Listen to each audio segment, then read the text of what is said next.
Arnav proof करत होता, त्यामुळे ईश्वरीने अर्णवला खूप मोठे प्रूफ दिलेले आहे. ते कोणते प्रूफ आहे तेच आपण पाहणार आहोत.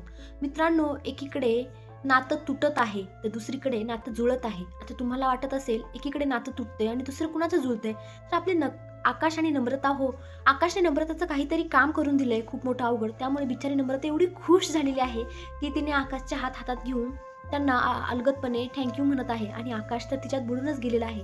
इतके दोघे जण छान, म्हणजे आकाश तर आधीच प्रेमात होता, परंतु आता तो नव्याने आणखीन प्रेमात पडत आहे. मात्र इकडे आपले अर्णव आणि ईश्वरी यांचं नातं तुटत चाललेलं आहे.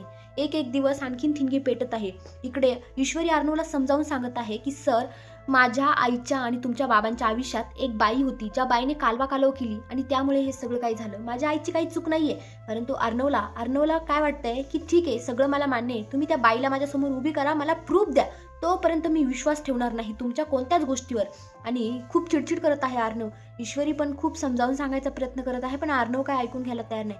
माणूस जेव्हा रागवतो ना, तेव्हा माणूस कुणाचंच काहीच ऐकून घ्यायच्या मूडमध्ये नसतो. रागाच्या भरात तो काय बोलतो, काय करतो याचं त्याला भानही राहत नाही. तसंच अर्णव करत आहे, त्याला काहीच कळत नाहीये. इकडे सुप्रिया आपल्या मुलीचा संसार वाचावा, कोणत्या आईला वाटेल की आपल्यामुळे आपल्या मुलीचा संसार मोडावा, म्हणून ती संसार सावरण्यासाठी आलेली आहे आणि अर्णवच्या प्रश्नांची ती उत्तरं देत आहे. परंतु अर्णव तिलाही घरामध्ये म्हणजे गेटच्या आतमध्ये घ्यायला सुद्धा तयार नाहीये. तो बोलतोय की तुम्ही माझ्या घरात येऊ शकत नाही, तुमच्यासाठी मी कायमचे दरवाजे बंद केले, तुम्ही इथून निघून जा, मला तुमचं तोंडही पाहायचं नाहीये.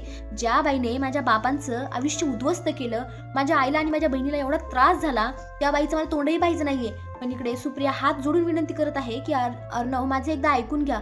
हे बघा, तुम्हाला माझ्यावर रागवा चिडा, परंतु माझ्या इशूची यात काहीच चूक नाहीये, कारण तिला काही माहितीच नव्हतं. परंतु अर्णव काहीच ऐकून घ्यायला तयार नाहीये आणि त्यामुळे त्याला एकच गोष्ट पाहिजे, फक्त प्रूफ.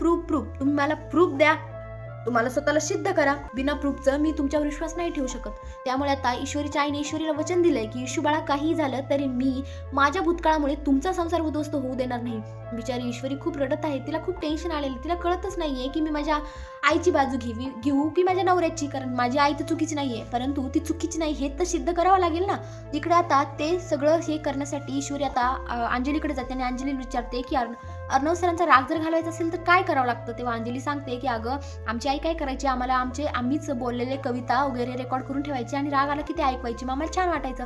आता ईश्वरी तेच टेप रेकॉर्डर घेते आणि त्यामध्ये स्वतःचे वर्ड रेकॉर्ड करते की मला माफ करा, माझं एकदा ऐकून घ्या, मी जे काय बोलते ते शांतपणे ऐकून घ्या. आणि हे जेव्हा अर्णव पाहतो तेव्हा अर्णव आणखीन चिडतो, ते टेप रेकॉर्डर फेकून देतो. मित्रांनो, आता अर्णव ईश्वरी सोबत काय करणार. आता ईश्वरीला म्हणजे ईश्वरी राग शांत करायला गेली, परंतु अर्णव तर आणखीन भडकलेला आहे. इकडे राकेश आणि काय बोलतात ही वल्लरी, त्यांचं दोघांचं भांडण हे रूम मधले ते चव्हाट्यावर कसं येईल, बाहेर कसं येईल, सगळ्यांना कसं कळेल की हे दोघांमध्ये खूप मोठं भांडण झाले, याचं फुल प्लॅनिंग करत आहे. मित्रांनो, आता काय होणार, का वाटतं कमेंटमध्ये नक्की सांगा. धन्यवाद.